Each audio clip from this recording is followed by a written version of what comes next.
Hi, it's Mike with AskTractorMike.com. If you watch my videos, you know I normally do tractor videos, and this video today does apply to tractor owners or to zero-turn owners or off-road vehicle owners, anybody that hauls fuel back and forth to their vehicle, whether it be a tractor or a zero-turn off-road vehicle.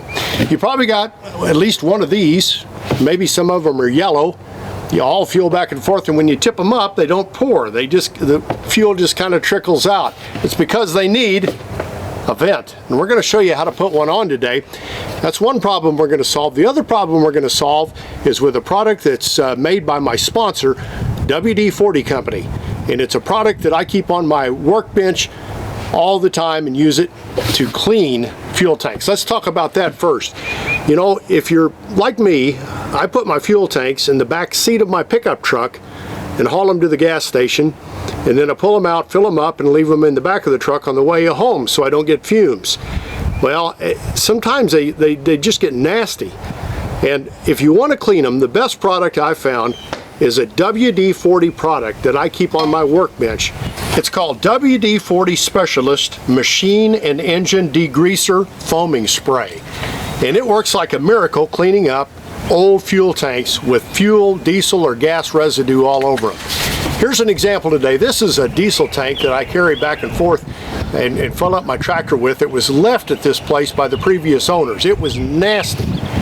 Spray a little WD-40 Machine and Engine Degreaser on a rag, wipe it on, let it set, and then wipe it off. And you'll be amazed at how it'll clean up a nasty fuel tank. Well, now today let's talk about how to put a vent in one of these. And it's a 10-minute process, costs under $10, and it's very, very simple. To put a vent in our fuel tank, we're going to need this product right here.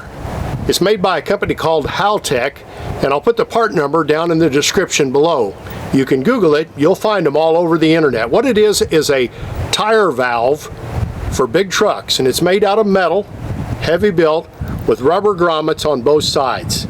I ordered this product off Grainger. It came in a package of 5 for like $8 or $9, and because I picked it up at the local Grainger, it was freight free.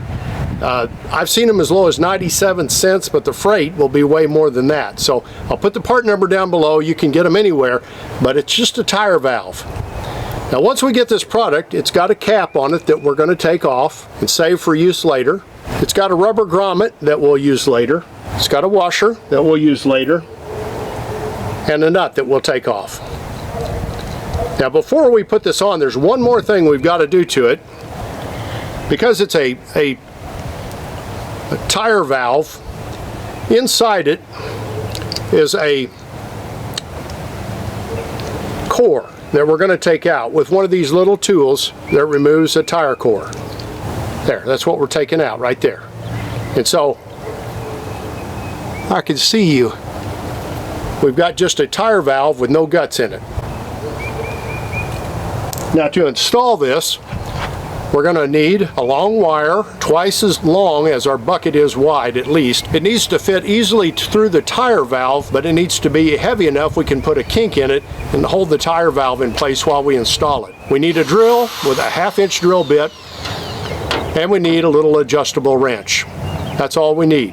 Now, I left a little bit of fuel in the bottom of this tank, and that's because I'm going to drill into the tank, and I want a little bit of fuel in there to pick up any plastic shavings that come out, and I'm going to dump that out in the driveway. We're going to drill a 1/2-inch hole on the flat side here where the vent should have gone from the factory.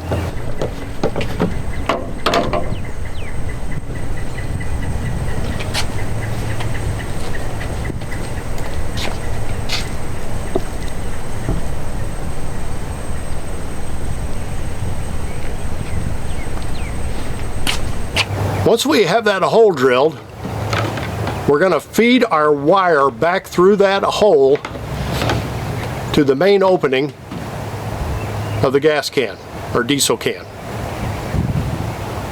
Now we're going to feed the valve through the wire. Then we're going to put a little kink in it to keep it in place to about the halfway point.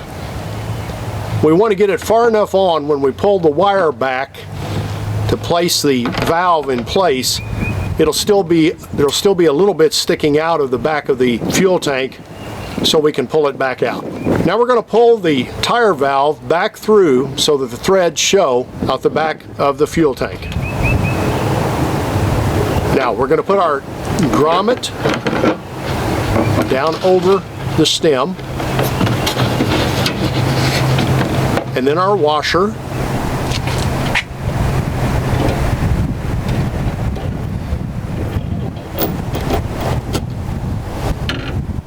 and finally the nut.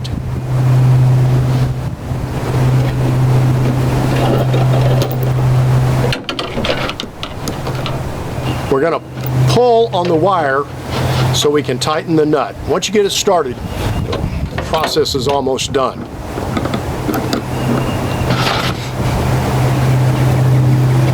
We're going to tighten that nut up pretty tight.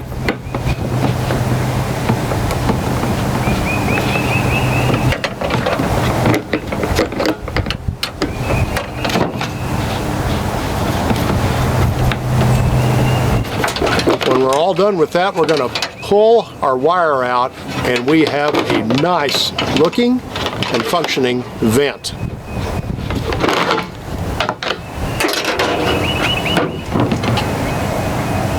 Now we're going to put our silver cap back on, and we're good to go. When it's time to dump fuel in our lawnmower or our tractor, we'll just take that silver cap off, and the fuel will go right in a whole lot faster than it used to. Now if you're worried about losing that silver cap, any tire stem cover will fit it. It's not special. The threads are standard. We have clean fuel tanks with vents on them. We're ready to go get fuel and get started mowing. If you'd like to subscribe to my YouTube channel, I'd be honored. Click the mic face icon and check the bell so you're notified when I post videos. If you'd like to see cool items for the farm, homestead, or tractor, go to my website here, and here's another video you might want to watch. Thanks for watching.